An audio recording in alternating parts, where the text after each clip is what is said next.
महक दे सिल पे घिस के हम उसे चंदन समझते हैं, और वतन के काम जो आए सफल जीवन समझते हैं। और वो और होंगे जो मरने से डरते होंगे, क्योंकि वतन पे मरने वाले तो मौत को ही दुल्हन समझते हैं। वो भगत सिंह की माँ विद्यावती भगत सिंह को कहती थी, बेटा तू विवाह कर ले, शादी कर ले। और केवल वही माँ थोड़ी कहती है, सब माँ कहती है जब बेटा बड़ा हो जाए तो ऐसा लगता है कि मेरे घर में बहू आए, सबको लगता है।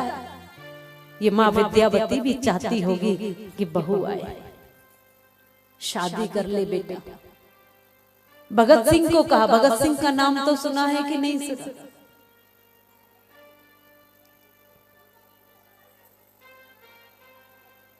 भगत सिंह की मां विद्यावती ने कहा, भगत शादी नहीं करेगा, दुल्हन नहीं लाएगा। भगत सिंह कहने लगा कि विवाह करूंगा, शादी करूंगा, दुल्हन भी लाऊंगा, पर कोई सामान्य दुल्हन नहीं लाऊंगा। मेरी दुल्हन ऐसी होगी कि लाखों लोग मेरी दुल्हन को देखने आए। कोई सामान्य दुल्हन नहीं होगी वो। भगत सिंह ने कहा कि कौन सी दुल्हन होगी? तो भगत बताता है कि आजादी की दुल्हन मेरी कफन की चुंदरी ओढ़े, तेरे घर आएगी माँ दिन रह गए हैं थोड़े। आजादी की दुल्हन कफन की चुंदरी लपेट करके आएगी, और जहां से वो दुल्हन निकलेगी सब तमाशा देखेंगे, सब देखते रह जाएंगे। कौन सी दुल्हन की बात कर रहा है? फांसी पर चढ़ के आएगी माँ, और लोग तो घोड़ी पर चढ़ के दुल्हन लाते हैं, मैं फांसी पर चढ़ के दुल्हन लेकर आऊंगा। माँ समझ गई है, माँ को पता है मेरे बेटे के पास कुछ ही समय है, कुछ ही क्षण है, कुछ ही दिन है। माँ भारती के लिए ये मिटने जा रहा है, बलिदान होने जा रहा है, और मैं दुल्हन लाऊंगा। तो भगत ने कहा कि फिर तुम क्या करोगी माँ? जब मैं दुल्हन लेकर आऊंगा तो ऐसे अवसर पर तुम्हें क्या करना चाहिए? तो जब बेटा दुल्हन लेने जाता है तो माताएं क्या करती है? गीत गाती है, मंगल गीत गाती है। ये भगत कहता है, माँ तुम मंगल गीत गा देना। अब उस माँ की छाती को देखो, उस माँ की छाती क्या होगी कि जो माँ आज घर घर बुलावा दे रही है कि चलो बहनों गीत गाए। भगत सिंह की फांसी का फरमान निकल चुका है। भगत सिंह कुछ दिनों बाद इस मातृभूमि के लिए कुर्बान होने वाला है, और ये माँ कैसी है जो घर घर बुलावा देकर कहती है कि चलो गीत गाएंगे, और सब पड़ोसे की औरतें महिलाएं कहती हैं ये तो बावली हो गई विद्यावती, अपने बेटे के गम में जो बावली हो गई। वो कहती है कि चलो गीत गाएंगे, ढोलक लेकर बैठी है, चलो गीत गाएंगे, और सब कहती है ये बावली हो गई। तो विद्यावती कहती है मैं बावली नहीं हूँ, देश में बर्बादी है और लाने माँ की आजादी है। आओ बहनों गीत गाओ, मेरे भगत की शादी है, मेरे भगत की शादी।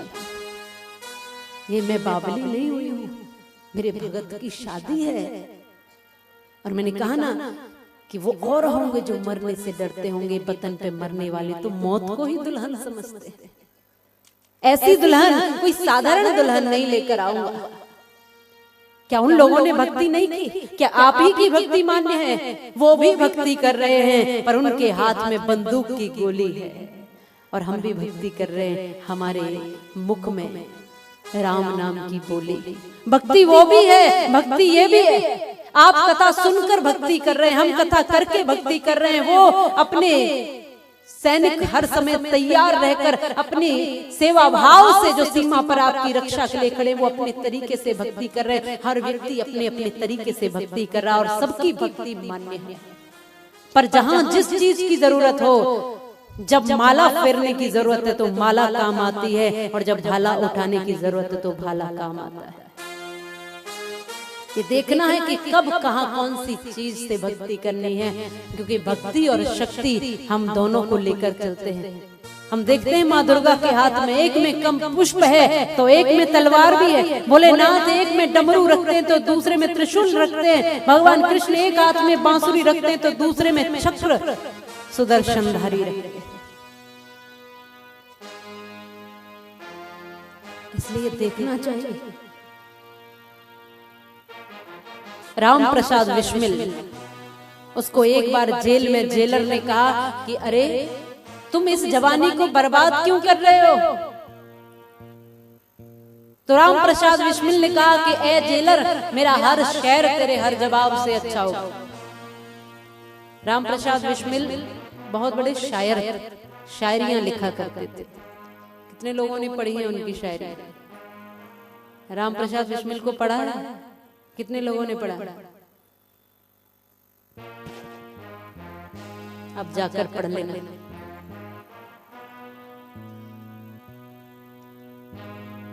राम प्रसाद बिस्मिल शायरियां लिखा करते थे। वो तो आप सबने सुना होगा कि सरफरोशी की तमन्ना अब हमारे दिल में है, देखना है जोर कितना बाजुए कातिल में है, अरे वक्त आने दे अभी से क्या बताएंगे तुम्हें। और सरफरोशी की तमन्ना अब हमारे दिल में है, देखना है जोर कितना बाजुए कातिल में है, वक्त आने दे बता देंगे तुझे ए आसमां, हम अभी से क्या बताएं क्या हमारे दिल में है। अरे मुहब्बाने वतन होंगे हजारों बेवतन पहले, फलेगा इंडिया पीछे भरेगा अंडमान पहले, मुसीबत आ कयामत आ यहाँ जंजीरों जिंदा है, यहाँ तैयार बैठे हैं गरीबाने वतन पहले। और इलाही वो भी दिन होगा जब अपना राज्य देखेंगे और अपनी ही जमी होगी और अपना आसमान होगा, अपनी ही जमी अपना ही आसमान, स्वतंत्र हम हो जाएंगे। वो दिन भी एक दिन आएगा, लेकिन ऐसा लगता है कि हमारी मौत पर चढ़ करके आजादी आने वाली है। और कड़क करके जेलर से जेल में राम प्रसाद बिस्मिल ने कहा था, अपने बच्चों के अंदर वो जज्बा, वो हिम्मत दिया करो कि सत्य को कहने की इनके अंदर हिम्मत हो। उस समय तो हम गुलाम थे, बेड़ियों में जकड़े हुए थे, और जेल के भीतर भी जेलर को ये कहने की हिम्मत कोई बहुत साहसी व्यक्ति ही कर सकता है। और जेल में उस जेलर से कहा राम प्रसाद बिस्मिल ने कि ए जेलर, मेरा हर शेर तेरे हर जवाब से अच्छा होगा। तू कहता है कि क्यों जवानी को बर्बाद करते हो? तो वो कहते हैं कि इन दिमागों में भरे खुशियों के लच्छे हैं और हमें तो पागल ही रहने दो, हम पागल ही अच्छे हैं। क्योंकि मेरा हर शेर तेरे हर जवाब से अच्छा होगा, मेरा हर दिन तेरी हर रात से अच्छा होगा, और इन्हीं आंखों से देखना जालिम, मेरा जनाजा भी तेरी बारात से अच्छा होगा। तेरी बारात में इतने लोग नहीं गए होंगे जितने मेरे जनाजे में जाए। वो तो वीर शहीद, वो सपूत, वो साहसी, वो सैनिक, वो फौजी ही जाने कि देश पर मरने का आनंद क्या होता है। मरना तो सबको है, किसको नहीं मरना है? सबको मरना। एक व्यक्ति ऐसा बता दो जिसको नहीं मरना। मरना सबको है, पर कुछ लोग तो कीड़े मकोड़ों की जिंदगी मर रहे हैं, और कुछ लोग मरते हैं तो उनको दुनिया याद कर लेती है। इसलिए मौत, अपने जीवन को सार्थक बनाओ और अपनी मृत्यु को भी सार्थक बनाओ, और इस धरती पर कुछ ऐसा करके जाओ कि लोग तुम्हें सदियों तक याद रखें। मनुष्य जीवन है, इतना श्रेष्ठ जीवन लेकर आए हो, ऐसे ही कीड़े मकोड़ों की तरह आए और चले गए। कुछ तो विशेषता होगी मानव जीवन में। वही विशेषता है कि ये मनुष्य कभी मृत्यु से घबराता नहीं है। और एक बात मैंने उस दिन कही थी कि यह तो बतलाओ कौन यहाँ है जिसे प्राणों से प्यार नहीं है, और सारे जग में मित्र शुरू से जुड़ा कहाँ संहार नहीं है। मृत्यु क्या है? वस्त्र बदलना, कुछ पल का विश्राम साथियों। जीना एक अखंड पर्व है, साधारण त्योहार नहीं है। और जीवन सबसे बड़ी कला है, लेकिन ये एक अटल सत्य है कि मरने से डरने वाले को जीने का अधिकार नहीं। कुछ लोग डरते ही रहते हैं, कहीं मृत्यु ना आ जाए, कहीं कुछ हो न जाए, कहीं कुछ हो न जाए। अरे तुम तो अपनी जिंदगी को भी बर्बाद कर रहे हो। मौत जब आएगी तब तो आएगी, लेकिन आज तो जिंदगी है तुम्हारे हाथों में, आज तो जी लिया जाए। आज को तो बर्बाद मत करो, आज को तो प्रसन्न रखो, आज को तो सफल बनाओ। आज भी कल के चक्कर में हम मरते रहते हैं। मौत तो कल सबको आनी है, पर आज तो जिंदगी हमारे हाथ में। आज इस जिंदगी को जी लिया जाए, आज के इस पल को बना लिया जाए। आओ सजा लें आज को, कल का पता नहीं, और कल को तो छोड़िए जनाब, पल का पता नहीं। आज हमारे पास ये पल है, तो आओ हम भी गर्व से गा लें, हम भी गर्व से कह दें कि हाँ हमारा कोई अस्तित्व है। आज हम भी खुशियां मना लें, हम भी उत्सव मना लें, हम भी उस आनंद को बांट लें एक दूसरे के साथ। वो तो कुछ विरले ही लोग थे कि सामने फांसी का फंदा है और फिर भी गीत गा रहे हैं। सामने फांसी का फंदा है फिर भी गा रहे हैं, ऐसा कहीं होता है? यहाँ तो सामने जिंदगी है फिर भी रो रहे हैं। सामने जिंदगी है फिर भी रो रहे हैं, और वहां सामने मृत्यु थी वो फिर भी हंस रहे थे, क्योंकि उनको पता था कि हम तो सदैव यहाँ पे अमर रहते हैं। क्योंकि यहाँ हमारे परंपरा में तो मरने की कोई गुंजाइश है ही नहीं, क्योंकि हम तो सदैव अमर रहते हैं। ये आत्मा हमेशा अजर और अमर रहता है, कभी मरने वाला नहीं। हम तो ऐसी परंपरा से आते हैं, ऐसी संस्कृति से आते हैं। इसलिए मेरे साथ सब मिलकर के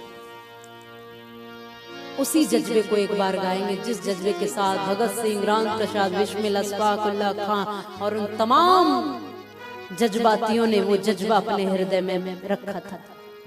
जो उन्होंने गीत गाए थे, तब तो अंग्रेज थे, तब तो हम गुलाम थे, तब तो हमारे ऊपर कोई शासन करने वाला था, तो भी उन्होंने गीत गा दिए। अरे आज तो किसी का डर नहीं है, तो आइए खुल करके भारत माता की जय बोले और वंदे मातरम के गीत गाएं और उसी जज्बे के साथ जिंदगी को अपनाएं, उसी जज्बे के साथ जिंदगी में आनंद को महसूस करें। बोलिए भारत माता की।